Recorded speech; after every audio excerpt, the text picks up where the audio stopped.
സ്വർണത്തിനാലുള്ള വള അവരുടെ കൈവശമില്ലാത്തതെന്ത്? സ്വർണത്തിന്റെ വളയുള്ളവർക്ക് അകത്തേക്ക് കടക്കാൻ പറ്റൂ. അവൻ്റെതാകുന്ന കൊട്ടാരത്തിനുള്ളിലേക്ക് കടക്കണമെങ്കിൽ കയ്യിൽ നല്ല സ്വർണത്തിന്റെ വള വേണം എന്ന് പറഞ്ഞാൽ നല്ല കാശും പുത്തമ്പണം ഉള്ളവന് മാത്രം മതി വർത്താനം.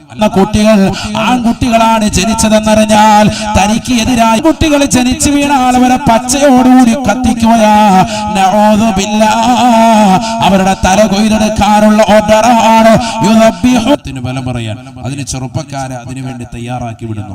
അവന്റെ തന്നെ പട്ടാളങ്ങളെ, അവന്റെ കിങ്കരന്മാരെ അതിനുവേണ്ടി തയ്യാറാക്കി വിടാൻ പതിനായിരക്കണക്കിന് പട്ടാളം. ഞാനല്ലാതെ ഒരു ഇലാഹില്ല, യാതൊരു മണൽത്തരി പോലെ വിളകുകയില്ല കേട്ടോ. എന്ന് പറയുന്ന സുന്ദരമായ നദിയില്ലേ, ആ നൈൽ നദി ഒഴുകുന്നത് എന്റെ അധീനതയിലാണ്, എന്റെ കാൽച്ചുവട്ടിലാണ്. ലോകത്ത് ഒരിക്കലും മൂസാ നബി അലൈഹിസ്സലാമും ബഹുമാനപ്പെട്ട ഹാറൂൻ നബി അലൈഹിസ്സലാമും ഇസ്ലാമികമാകുന്ന ദർശനം പറയാൻ വേണ്ടി അവൻ്റെതാകുന്ന കൊട്ടാരത്തിനുള്ളിലേക്ക് കടന്നു വന്നപ്പോൾ തന്നെ അവൻ പറഞ്ഞു,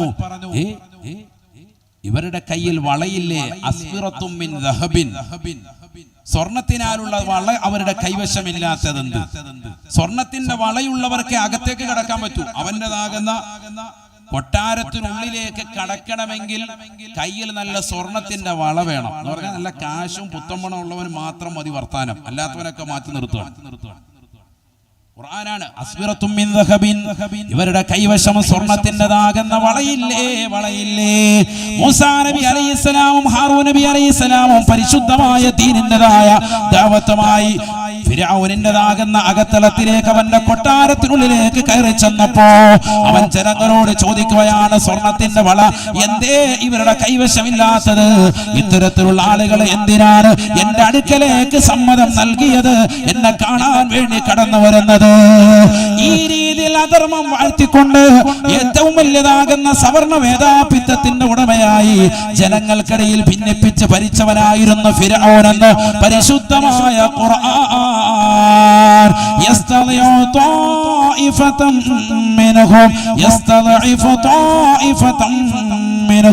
അതിലുള്ള ഒരു വിഭാഗങ്ങളെ, പാവപ്പെട്ടതാകുന്ന ഒരു വിഭാഗത്തെ തളച്ചിടുകയാണ്. അവർമരായ ആളുകളെ, മോശപ്പെട്ടതാകുന്ന ആളുകളെ, സമ്പത്തിൽ ഉത്തുംഗതയിലേക്ക് ഒരു നിലയ്ക്കും എത്താത്തതാകുന്ന പാവങ്ങളെ അവിടെ അടിച്ചമർത്തിക്കൊണ്ട് ജീവിച്ചിരുന്നു ഫിർഔൻ എന്ന പരിശുദ്ധമായ ഖുർആൻ.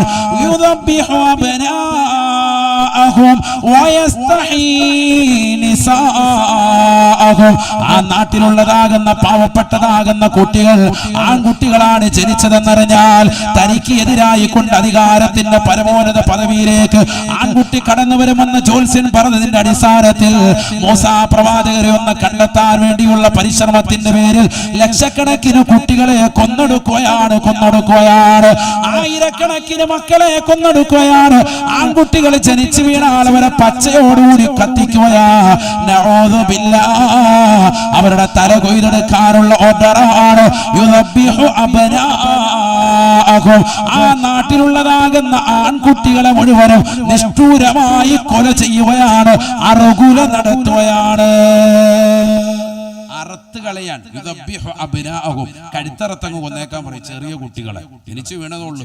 ആൺകുട്ടിയാന്നറിഞ്ഞാൽ എനിക്ക് ദോഷം ചെയ്യുമെന്ന് കണ്ടിട്ട് കുട്ടികളെ അറുത്തൂല്ല. ഒന്നും രണ്ടും അല്ല, ലക്ഷക്കണക്കിന് കുട്ടികളെ കൊന്നുകളഞ്ഞു ഫിർഔൻ ലഅനത്തുല്ലാഹി അലൈഹി. ഖുർആൻ പറയാം, തീർന്നില്ല. സ്ത്രീകളെ ജീവിക്കാൻ വിടുന്നുണ്ട്, പക്ഷേ അവർക്ക് യാതൊരുവിധ അടിസ്ഥാനവുമില്ല, അവരോട് യാതൊരുവിധ മമതയുമില്ല. അവരുടേതാകുന്ന മാനത്തിന് വില പറയാൻ, സമ്പത്ത് കൊടുത്തിട്ട് മാനത്തിന് വില പറയാൻ അതിന് ചെറുപ്പക്കാരെ അതിനുവേണ്ടി തയ്യാറാക്കി വിടുന്നു. അവന്റെ തന്നെ പട്ടാളങ്ങളെ, അവന്റെ കിങ്കരന്മാരെ അതിനുവേണ്ടി തയ്യാറാക്കി വിടാൻ പതിനായിരക്കണക്കിന് പട്ടാളം. ലോകത്തെ ഏറ്റവും വലിയ ഫസാദ് ഉണ്ടാക്കിയവനവനാണ്. ഇന്നഹു കാന മിനൽ മുഫ്സിദീൻ. അവൻ ഫസാദ് ഉണ്ടാക്കുന്നവനാണ്. അല്ലാഹു പറയാൻ അവനേക്കാൾ വലിയ ഫസാദ് വേറെയില്ല. അത്ര വലിയ മോശപ്പെട്ടവനായിരുന്നു അവനെന്ന് പരിശുദ്ധമായ ഖുർആൻ. ഇദ്ഹബ അൻത വറബ്ബുക ഫഖാതിലാ ഇന്നാ ഹാഹുനാ ഖായിദൂൻ. ബഹുമാനപ്പെട്ടതാകുന്ന മൂസാ നബി അലൈഹിസ്സലാം അവന്റെ സമുദ്രത്തിലേക്ക് കടന്നു ചെന്നുകൊണ്ട് പരിശുദ്ധമായ പ്രബോധനത്തിന് വേണ്ടി തയ്യാറായി. അള്ളാഹുവിനെ കൊണ്ട് വിശ്വസിക്കണമെന്ന് ഹാറൂൻ നബി അലൈഹിസ്സലാമിനോടൊപ്പം ചെന്നുകൊണ്ട് പറഞ്ഞപ്പോ അവനെ കളിയാക്കുകയാണ്, തമാശിക്കുകയാ.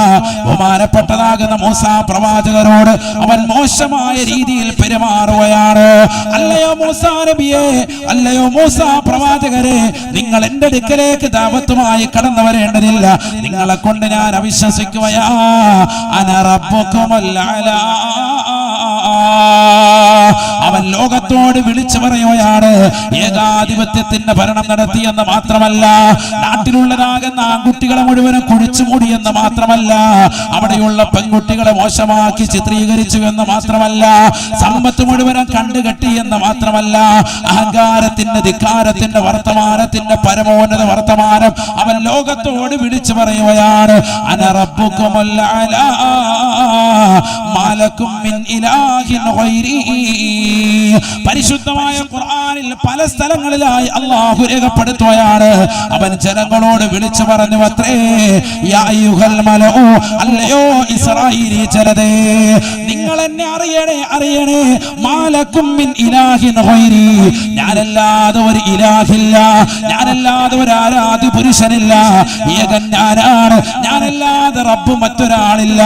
അന റബ്ബുകുമുൽ അലാ, ഏറ്റവും ഉന്നതനായ റബ്ബ് ഞാനാണ്. ഈ ലോകത്തിന്റെ സൃഷ്ടികർത്താവായ ജഗന്നിയന്താവായ പരിപാലകനായ സർവേശ്വരനായ സർവാധിപതിയായ സർവലോക സൃഷ്ടിപ്പിൻ സംഹാരകർത്താവായ ഏകൈക വ്യക്തി ഞാൻ മാത്രമാ. എന്നെ വെല്ലാൻ ഒരാൾക്കും കഴിയുകയില്ല. അവന്റെ വാക്കാണ്, അവൻ പറഞ്ഞ ഡയലോഗ്. അല്ലാഹു പറയാണ്, അന റബ്ബുകുമുൽ അലാ, ഏറ്റവും വലിയ റബ്ബ് ഞാനാണ്, രക്ഷിതാവ് ഞാനാണ്. ലോകത്ത് ആരെങ്കിലും പറഞ്ഞ വാക്കാണിത്? ഇന്ന് ജീവിച്ചിരിക്കുന്ന ഭരണാധികാരികൾ പറഞ്ഞിട്ടുണ്ടോ? ഈ രീതിയിൽ ധൈര്യപ്പെട്ടവരുണ്ടോ? തീർന്നില്ല. അവൻ പറയുകയാണ്, യാ ഖൗം, അല്ലയോ സമൂഹമേ, വഖാല ഫിർഔനു ലിഖൗമിഹി. ഫിർഔൻ തന്നെ സമൂഹത്തെ വിളിച്ചുകൊണ്ട് പറയുകയാണ്, അല്ലയോ സമൂഹമേ, ഈ മിസ്ർ എന്ന് പറയുന്ന പട്ടണം എന്റെ അധികാരത്തിലാണ്. ഞാൻ അറിയാതെ ഒരു ഇല ചലിക്കുകയില്ല കേട്ടോ, ഞാൻ അറിയാതെ ഒരു മണൽത്തരി പോലും ഇളകുകയില്ല കേട്ടോ. വഹാദിഹിൽ അൻഹാറു തജ്രി മിൻ തഹ്തി. ഈ ഭൂമിയിലൂടെ നടക്കുന്നതായ, ഈ പരിശുദ്ധമാക്കപ്പെട്ടതാകുന്ന ഈജിപ്തിന്റെ മണ്ണിലൂടെ ഒഴുകുന്നതായ ലോകത്തെ ഏറ്റവും മനോഹരമായ നദിയില്ലേ, നൈൽ എന്ന് പറയുന്ന സുന്ദരമായ നദിയില്ലേ, ആ നൈൽ നദി ഒഴുകുന്നത് എന്റെ അധീനതയിലാണ്, എന്റെ കാൽച്ചുവട്ടിലാണ്. ലോകത്ത് ഒരു ഭരണാധികാരിയും പറയാത്ത വാക്കാണ്. ആരെങ്കിലും പറയാറുണ്ടോ? എന്റെ അധീനതയിലാണ് ഗംഗ ഒഴുകുന്നത്, എന്റെ അധീനതയിലാണ് യമുന ഒഴുകുന്നത്, എന്റെ അധീനതയിലാണ് ഭാരതപ്പുഴ ഒഴുകുന്നത്. പറയാറുണ്ടോ? ആരെങ്കിലും പറഞ്ഞിട്ടുണ്ടോ അങ്ങനെ? ഇതുവരെ ആരും പറഞ്ഞിട്ടില്ല. ഒരാള് പറയാനും മുതിർന്നിട്ടില്ല. പക്ഷെ ഫിർഔന് മുതിർന്നു. അതാണ് മനസ്സിലാക്കേണ്ടത്. എന്റെ അധീനതയിലാണ് ഇതൊക്കെ പോകുന്നത്.